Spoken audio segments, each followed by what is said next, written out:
Psych Chrissy here, coming to you all for the Life Crusher Live. Tonight, I'm back in sunny Shepparton.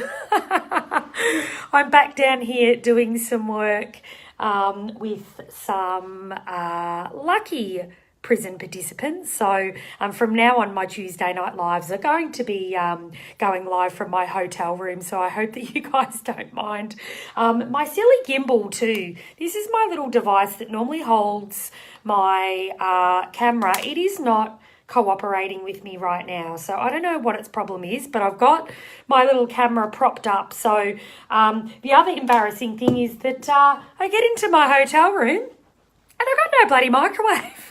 So I've got no ability to heat up my meal. The bloody girl on reception said she'd bring me a microwave like half an hour ago. And I can guarantee you 100%, I bet you she knocks on this door when I'm going live. So anyway, the perils of travelling, the Psych Chrissy travelling road show. It's always bound to have something dramatic happen. But guys, hey Dave, thanks for joining live tonight. I'm going to talk about bottling up emotions because I've actually been talking a little bit about this today with my group participants. We talk all about the emos. Hey Amanda, thanks for joining live. So I thought, bugger it, I'm going to talk to my Life Crusher Lives tonight about exactly what the consequences may be if you walk around bottling up all of your emotions. So for a lot of people, they're like, how do I actually do this? And you would be really surprised about commonly, people don't manage their emotions effectively. They do tend to bottle things up. And the way that I would define bottling up emotions is really about not acknowledging that certain emotions are being experienced, or avoiding or dismissing emotions, not adequately labeling emotions or checking in on yourself.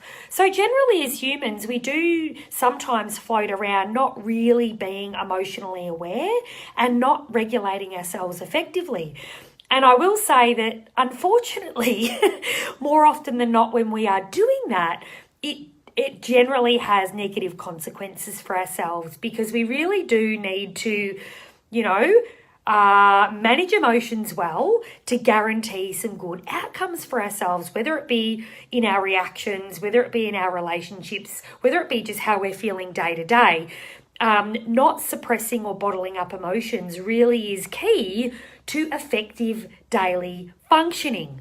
So sorry guys, if you're not liking the emos, or you tend to walk around in your day dismissing or avoiding them because they are painful or uncomfortable, I'm going to deliver you some bad news. And that is that, unfortunately, that is going to bite you on the ass, to be quite frank. Obviously, in the definition of bottling up emotions, it's about not talking about them.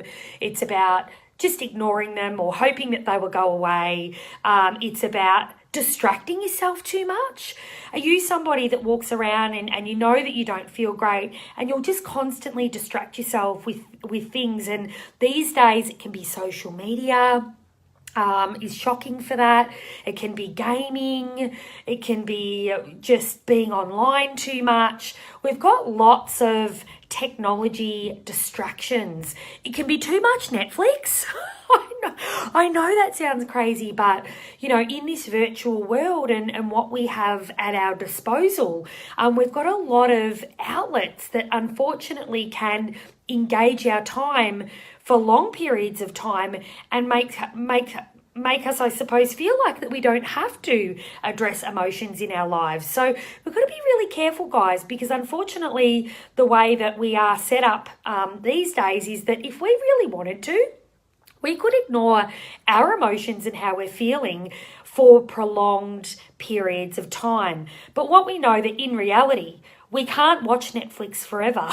So at one stage or another, we're going to have to face emotions head on. And often that can have really dire consequences for people, because it really can hit them in the face all at once. So some of the consequences that I see for people that tend to ignore or bottle up emotions for a prolonged period of time is that it really does make them prone to impulsivity. So if you're one of these people that kind of all of a sudden makes really rash decisions, you do things that you wouldn't normally do, you might be just making bad decisions and then later on going, shit, why did I do that? Why did I all of a sudden make that decision? I would say that is probably a symptom of you not dealing with the emos, not dealing with those emotions, bottling them up, pressing them down, avoiding dismissing, and then all of a sudden your psyche goes into overdrive and you make all of these really bad decisions for yourself. So that can be an indicator that you're possibly not managing your emotions as well as you should be. The other thing that is a mortal indicator is that when we do actually experience emotions, our ability to manage, I suppose, hey Mel, welcome to Life Crusher Live, or regulate our responses is really limited. So I know I've done lives before on why do we flip out all of a sudden, or why do we get to the point where we find it really difficult to control our reactions? We might become a bit snappy or aggressive or abrupt in certain situations, and I can guarantee you it's because you've probably been walking around for a period of time trying to crush things down, trying not to deal with the emos, trying to ignore them. It just doesn't work like that, guys. One of the other things that I find is really common in private practice, I'll often have clients say to me, I'm feeling really stressed, or I'm feeling really anxious, or I'm feeling really sad. And there's no real reason. I can't put my finger on why I'm feeling this emotion today. I don't have a reason. And they go appraising their day and they go through their logs and they're like, nope, nothing to see here. No, nothing to account for this mood state. And really it's just a long-term consequence or a delayed consequence of them not regulating their moods or acknowledging certain emotions.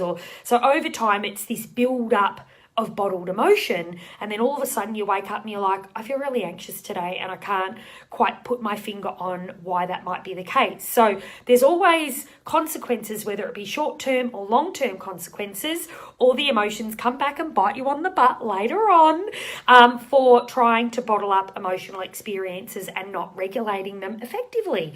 So if you are one of these people that wake up one day and you just, you've got heart palpitations, or you're feeling really stressed, overwhelmed, and you can't seem to put your finger on it, I wouldn't look at the periphery. So the last 5 hours, the last 10 hours, the last 12 hours, I would more look at the last month of emotional build-up in trying to understand why all of a sudden, out of nowhere, these emos have popped up.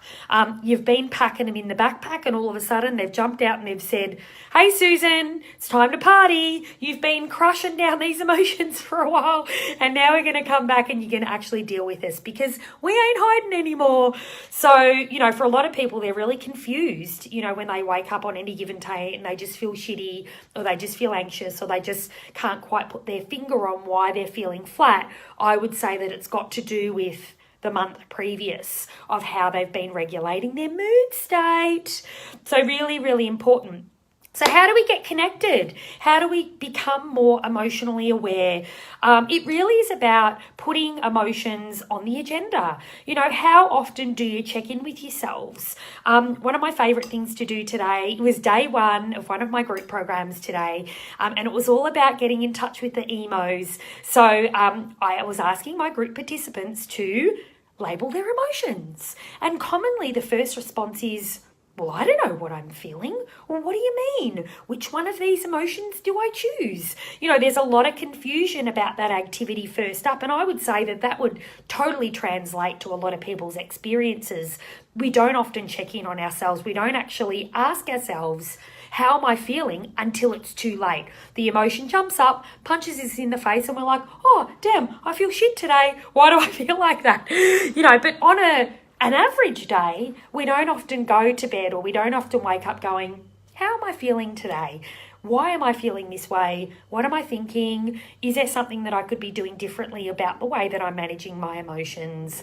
You know, should I be doing more sort of checking in on myself? Should I be meditating more? Whatever it might be to regulate your moods more effectively. But the check-in, the emotional check-in, how am I feeling today? What's contributing to that is really, really important. The other thing that's really important is about making emotions part of your conversation. You know, so part of your conversation with people that are really important to you, you know, whether it's in your intimate relationships, whether it's in your family. This is really, really important for parents. You should be making emotions a daily conversation with your children, because your children are learning how to regulate mood states from you, unfortunately. So, you know, if emotions aren't a part of the conversation, if you're not engaging in emotions-based conversations, how the heck do you think your little people are going to learn how to do that?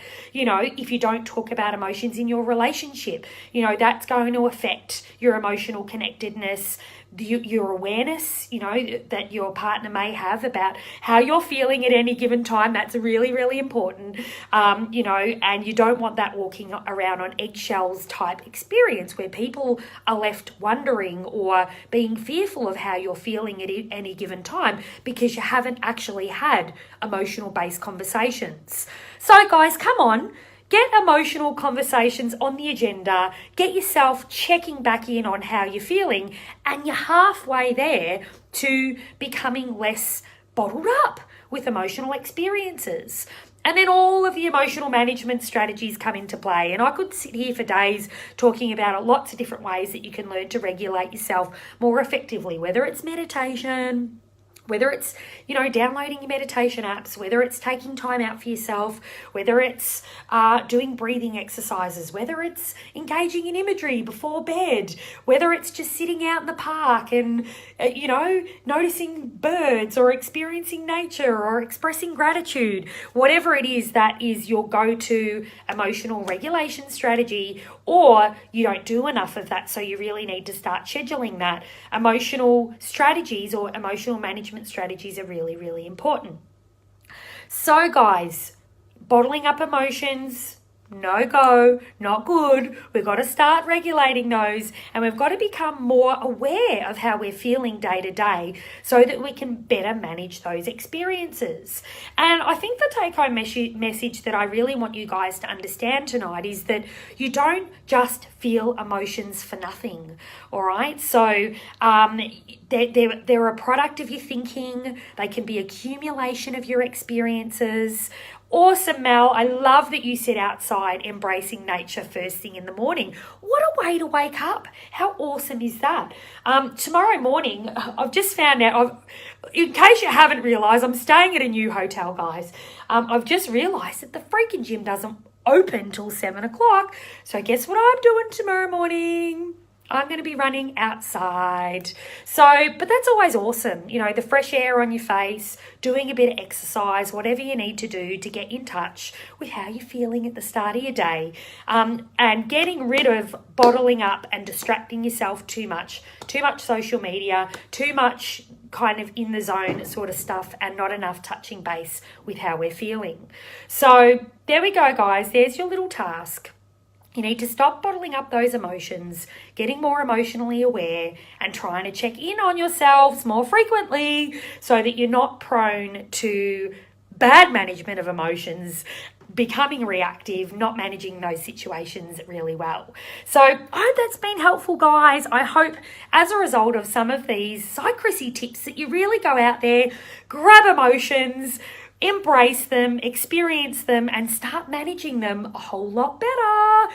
Now get out there and do it, and I will catch you guys next week. Mwah. Hope you enjoyed the broadcast.